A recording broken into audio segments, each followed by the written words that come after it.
চলতি নিয়োগ প্রক্রিয়া অর্থাৎ এসএলএসটি 2025 নবম দশম এবং একাদশ দ্বাদশের প্রক্রিয়াগুলো থেমে থাকবে না, এগুলো হবে। দেখো, এটা নিয়ে অনেকে ভ্রান্ত একটা রিউমার ছড়াচ্ছে বিভিন্ন মিডিয়ার প্ল্যাটফর্মে।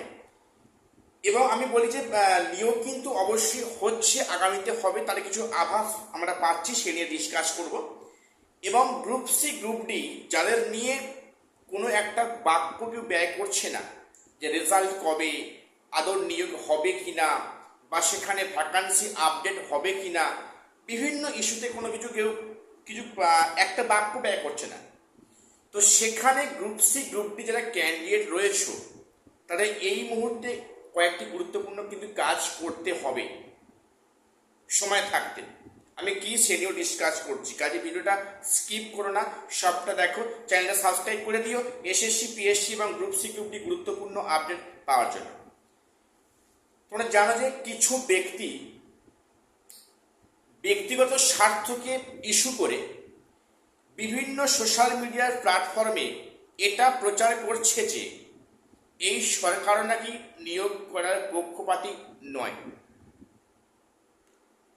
ইভেন আমার অনেকে ভিডিওতে কমেন্টসে লিখছে যে সব বেকার, এই সরকারও সেই একই পথে হাঁটছে, এদের নিয়োগ করার কোনো ইচ্ছাটুকুই নেই। আমি তাদের উদ্দেশ্যে বলি যে অনগোয়িং প্রসেসগুলো শুধু সময়ের অপেক্ষা নিয়োগ হওয়া। আমি আগে অনেকবার বলেছি যে এগুলো এখন কেন থমকে আছে একটাই কারণ, সেটা হচ্ছে কি, যেহেতু এখনো শিক্ষা দপ্তরে কোনো মন্ত্রী এখনো দায়িত্ব নেয়নি, সেখানে এসএসসি চেয়ারম্যান, স্থায়ী চেয়ারম্যান নেই, সচিব নেই, একাধিক পদ শূন্য আছে, ফাঁকা আছে।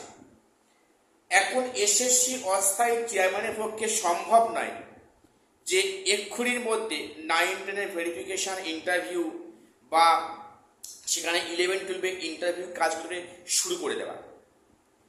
তো নতুন চেয়ারম্যান নিযুক্ত হলে পরে কিন্তু এই প্রসেসগুলো অবশ্যই হবে।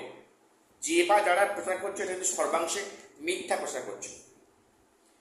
এবারে আগামী 10 তারিখের মধ্যে, 10ই জুনের মধ্যে একটা সিদ্ধান্তে আসবে যে, বা সম্ভাবনা আছে, আর কাল তো 10 তারিখ পড়বে, কালকের মধ্যে হয়তো একটা সিদ্ধান্ত এলেও আসতে পারে যে অনগোয়িং প্রসেসগুলো কি প্রক্রিয়াটা আগাবে, বা সেক্ষেত্রে 9-10 ভেরিফিকেশন ইন্টারভিউ এবং সেখানে 11-12 কাউন্সেলিং কবে থেকে শুরু হচ্ছে তার আভাস পেলে পাওয়া যাবে, সম্ভাবনা কিন্তু আছে।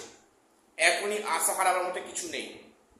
যে প্রশ্নটা বেশি মাথায় হিট করছে সবাই প্রত্যেককে, যে এখানে অনগোয়িং প্রসেসে কোনো চেঞ্জেস কি আনবে এই সরকার, কি বিষয়টা হচ্ছে।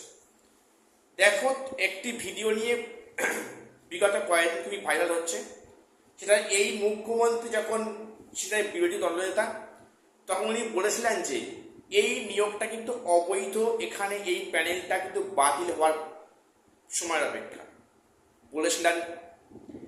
এখন সেই ব্যক্তি এখন মুখ্যমন্ত্রী পদে বসেছেন, তিনি খুব বেশি বাক্য ব্যয় করছেন না এই সম্বন্ধে। যেটা পরিষ্কার কিন্তু যে কোর্ট যে রায় দেবে সেই কিন্তু মোতাবেক এই সরকার চলবে। যেহেতু এই পরীক্ষাটা কোর্টের তত্ত্বাবধানে হচ্ছে, কোর্ট থেকে যা ফার্দার রায় আসবে সেটা কিন্তু অবশ্যই সরকার মেনে সেই মতো কাজ করাবে।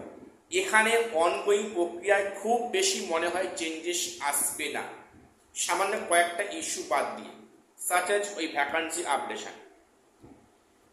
তো কাজেই এখানে কিন্তু কোর্টের নির্দেশ মেনে এই সরকার কাজ করবে। এখানে অনগোয়িং প্রক্রিয়াতে খুব বেশি চেঞ্জেস আসবে না। যারা সবচেয়ে বেশি ব্রাত্য তারা হচ্ছে কি গ্রুপ সি গ্রুপ ডি, যারা এখনো যোগ্য অযোগ্য আলাদা করতে না পারায় যোগ্যরাও অব্দি চাকরি থেকে বঞ্চিত, মাইনে পাচ্ছে না। সেই গ্রুপ সি গ্রুপ ডির যে পরীক্ষা হয়েছে প্রায় কয়েক মাস হয়ে গেল, সেখানে এখনো অব্দি কোনো রেজাল্টে কোনো নামগন্ধ নেই। এবং গ্রুপ সি গ্রুপ ডি অনেকে বলছে নাকি এই পরীক্ষা নিয়ে ক্যান্সেল হবে, এমনটা কিছুই হবে না। পরীক্ষা হয়েছে, রেজাল্ট ওএমআর কপি আসবে কিন্তু। যেহেতু আগে বলেছিলাম যে জুন মাসের মোটামুটি মাঝামাঝি 15, 16 বা 14 এর মধ্যে কিন্তু ওএমআর পাবলিশের একটা সম্ভাবনা কিন্তু থাকছে। গ্রুপ সি গ্রুপতে বলছি, ওএমআর পাবলিশের সম্ভাবনা থাকছে। তার দিন 15 পরে মোটামুটি জুলাই মাসের ফার্স্ট কিন্তু রেজাল্ট পাবলিশ হতে পারে, এমনটাই সম্ভাবনা। এখন সবটাই ডিপেন্ড করছে নতুন মুখ্যমন্ত্রী কবে এই যে শিক্ষামন্ত্রী কবে ওনার দায়িত্ব পালন করবেন এবং সেক্ষেত্রে এসএসসি চেয়ারম্যান কবে নিযুক্ত হবে। গোটা প্রক্রিয়া ডিপেন্ড করে আছে এই কয়েকটা বিষয়ের উপরে, নতুন চেয়ারম্যান, নতুন সচিব এবং শিক্ষামন্ত্রী তার দায়িত্ব গ্রহণ করা, এইগুলোর উপরে ডিপেন্ড করে আছে বাকি প্রক্রিয়াগুলো। যে কেন থমকে আছে, এই সরকার তার নিয়োগ করবে না, এমনটা কিছুই নয়। প্রক্রিয়া কিন্তু ইন হলে ঝড়ে গতিতে কাজ হবে। তো কাজেই এই মিথ্যা প্রচারগুলো করে কোনো লাভ নেই। নিয়োগ হচ্ছে, প্যানেল ক্যান্সেল হচ্ছে না, প্যানেল বাতিল হচ্ছে না, সেক্ষেত্রে কিছু অংশের চেঞ্জেস এলেও আসতে পারে এবং ভ্যাকান্সি আপডেটের একটা সম্ভাবনা আছে। ভ্যাকান্সি আপডেটের সম্ভাবনা আছে। নিয়োগ ক্যান্সেল বা বাতিল এ নিয়ে কোনো প্রশ্ন আসছে না। আর অনেকে বারে বারে প্রশ্ন করছো যে 9-10 ভেরিফিকেশান ইন্টারভিউ শুরু হবে তো, বা আদৌ হবে তো, বা সেখানে 11-12 কাউন্সেলিং কবে থেকে শুরু হবে। আমি এ প্রসঙ্গে বলে রাখি, গত 3রা জুন তারিখে যেটা ভ্যাকান্সির একটা লিস্ট পাওয়া গেছে, সেখানে বিস্তর গরমিল। আসলে শিক্ষা দপ্তর যে লিস্টটা চেয়ে পাঠিয়েছে সেখানে বলছে বিস্তর গরমিল, ওটা পুনরায় ফেরত পাঠানো হয়েছে কারেকশান করার জন্য। অর্থাৎ তাহলে এই যে কারেকশান করে আবার কবে আসবে তার উপর ডিপেন্ড করছে এই বাকি যে নতুন বিজ্ঞপ্তিগুলো প্রকাশিত কবে হবে। দেখো, পঞ্চায়েত নিয়ে বেশ ভালোই তোড়জোড় শুরু হয়েছে, কারণ পঞ্চায়েতের স্থায়ী মন্ত্রী হয়েছে, সমস্ত আধিকারিকরা আছে। যেটা এসএসসিতে হচ্ছে তারা শিক্ষামন্ত্রী নেই, প্লাস সচিব নেই, বা সেখানে পার্মানেন্ট চেয়ারম্যান নেই। কাজেই পঞ্চায়েতের সঙ্গে এসএসসি কম্পেয়ার করে লাভ নেই। পঞ্চায়েত তার রিক্রুটমেন্টে হাঁটবে, এসএসসি রিক্রুটমেন্টে হাঁটবে।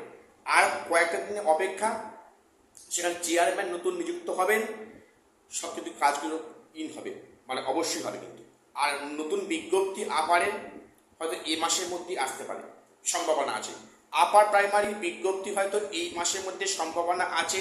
চেয়ারম্যান নিযুক্ত হওয়া মাত্র কিন্তু সেখানে একাধিক চমক আসছে, যেমন অনগোয়িং প্রসেসগুলো আসছে, প্লাস আগামীতে যাতে রিক্রুটমেন্ট হবে তার বিজ্ঞপ্তি অবশ্যই আসবে, এটুকু আমরা আশা রাখতে পারি। কাজে এখনই মনোবল হারিও না, অনগোয়িং প্রসেসে রিক্রুটমেন্ট 100% হবে, ক্যান্সেল হওয়ার কোনো সম্ভাবনা দেখছি না, বা নেই। এটুকুই আপডেট দেওয়া ছিল। চ্যানেলটা সাবস্ক্রাইব করে দিও। দেখা হচ্ছে পরে ভিডিও।